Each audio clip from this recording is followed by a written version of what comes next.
हम जानते हैं कि आज भारत एक विकासशील देश है। भारत रोज ही तरक्की की नई कहानियां गढ़ रहा है और सफलता की ऊंचाइयों पर बढ़ता जा रहा है। लेकिन क्या हमारा देश भारत हमेशा से ऐसा ही था? जवाब है नहीं। आजादी से पहले और आजादी के शुरू के कुछ सालों में भारत की हालत बहुत खराब थी। भारत के सामने खड़ी कई चुनौतियों में से सबसे बड़ी चुनौती गरीबी की थी। देश की बहुत बड़ी आबादी खेती से जुड़े कामों में लगी थी और बड़ी इंडस्ट्रीज का तो नाम ही नहीं था। लेकिन उस अंधेरे समय में भी ध्रुव तारे की तरह चमकता एक नाम था, टाटा। वही टाटा जिसके बनाए नमक से लेकर हवाई जहाज तक सब कुछ बीते कई सालों से भारत की अर्थव्यवस्था की रीढ़ बनी हुई है। जमशेद जी टाटा से शुरू हुआ ये सफर आज रतन टाटा तक लगातार जारी है। रतन टाटा तो उद्योग की दुनिया में ऐसा नाम है जिसे ना सिर्फ दुनिया का बड़े से बड़ा बिजनेसमैन जानता है, बल्कि इस नाम की इज्जत भी करता है। टाटा परिवार भारत के आर्थिक इतिहास में एक लेजेंड की तरह है। टाटा परिवार के लोग अपने जीते जी ही हमारे समाज में किसी माइथोलॉजिकल कैरेक्टर की तरह मौजूद रहे। इस परिवार से जुड़े किस्से कहानियां लोग बीते 150 सालों से सुनते आ रहे हैं। भारत में जब भी कोई युवा बिजनेसमैन बनने की सोचता है तो उसके दिमाग में सबसे पहला ख्याल टाटा परिवार का ही आता है। टाटा परिवार के सबसे आखिरी सदस्य रतन टाटा जी तो न सिर्फ युवाओं के लिए इंस्पिरेशन है, बल्कि बिजनेस में मोरालिटी और दूसरों का भला करने की इच्छा का भी एक प्रतीक है। टाटा परिवार के बिजनेस से जुड़े ही एक शख्स हैं हरीश भट्ट। हरीश भट्ट कई सालों से टाटा परिवार से जुड़ी ये कहानियां सुनते आ रहे थे।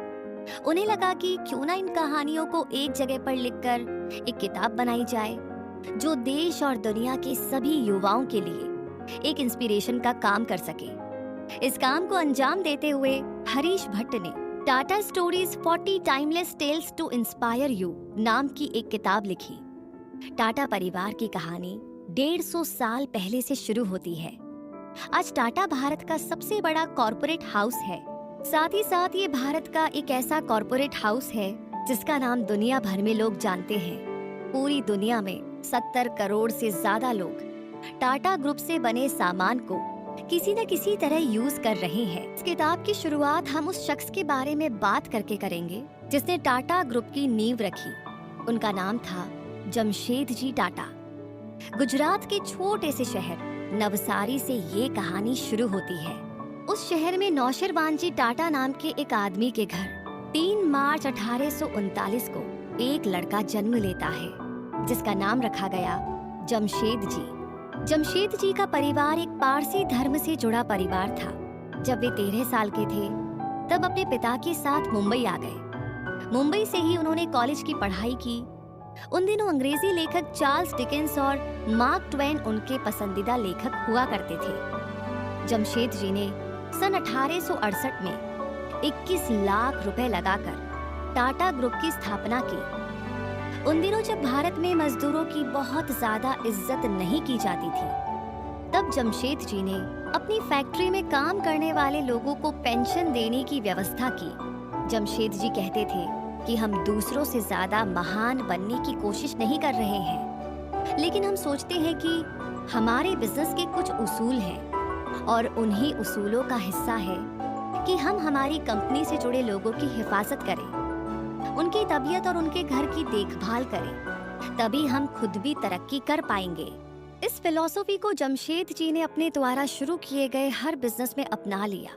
बिजनेस को मीडियम बनाकर समाज और आम लोगों के बारे में सोचना जमशेद जी की आदत थी और शायद इसी वजह से उन्होंने आगे चलकर भारत की सबसे पहली स्टील मिल की शुरुआत की, भारत की पहली ग्रैंड लग्जरी होटल बनाई और Indian university of science education and research की स्थापना की।